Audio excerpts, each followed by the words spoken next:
Hey guys, so I got this '05 Silverado. I just did brakes on it. I had a locked up caliper, so we put front calipers, hoses on, pads, rotors. Rear brakes were completely worn out. I actually made a video on that should be showing up soon. But anyway, so bled the whole system out. You know, did all of that, and everything was fine. I just took it for a road test. Everything's fine. The pedal is a little bit mushy, just a tad. I think it could be a lot better. It has no air in the system that I could get out. We bled it 6 ways to Sunday on the lift. Clear, perfect fluid coming out. So I'm absolutely confident that that's not an issue. The rear brakes are adjusted fine. Like I said, it's drums in the back. Rear brakes are adjusted fine. Everything seems good there. So I'm going to do what's called an automated bleed. But let me show you first real quick when I hit the pedal. So there's the pedal. And it may not seem like a lot, but when you're driving, that's a lot. And I believe it could be better than that. But in order to do an automated bleed, you need a scanner. A little handheld code reader is not going to do it. You actually need a scanner. So I got my scanner hooked up to it, and let me get into it and actually do an automated bleed. So here we are. Actually, I'm going to shut my light off. And so what I'm going to do, it self-populated all of this. So let me just go in here. Go to anti-lock brakes. Now the first thing you want to do is you want to check for codes, because if there's any codes in the system, it won't let you do it. Okay, no codes there. Alright, so we're going to clear that. Wheel speed sensor. The brakes, the brakes themselves work fine. It's got no ABS issues. The light's not on. We're going to clear the codes.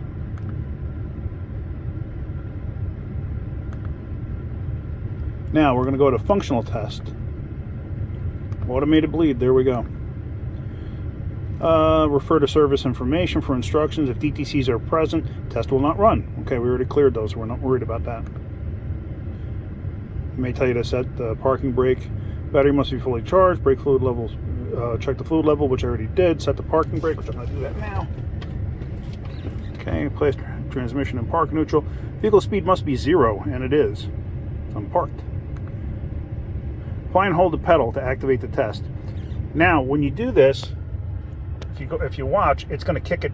It's going to go to the floor first, and then it'll slowly kick it back. But what I usually do is you hold it down with quite a bit of force. There it goes.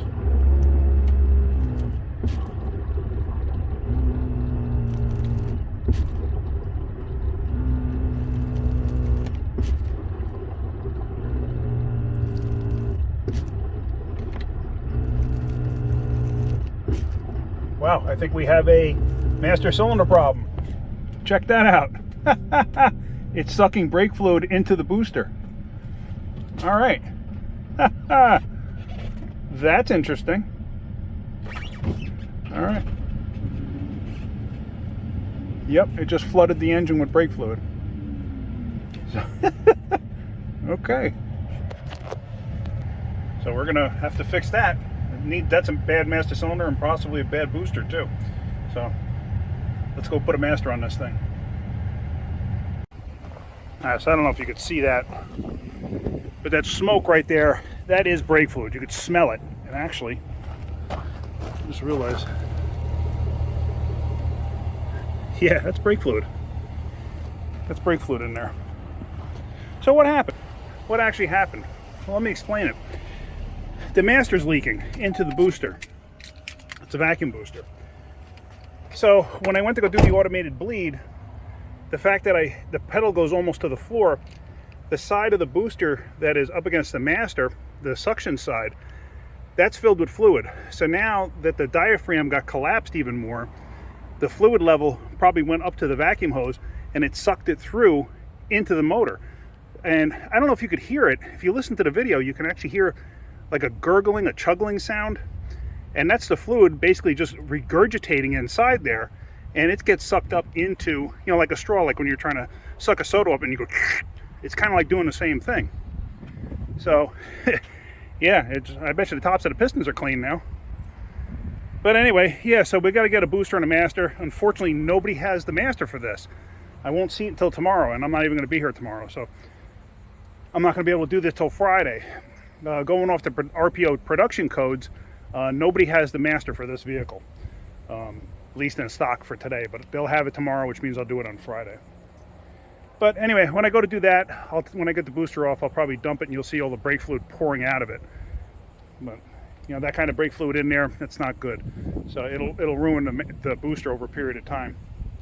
But anyway, but that wasn't the original problem. The original problem was the locking up caliper and a completely worn out rear brakes.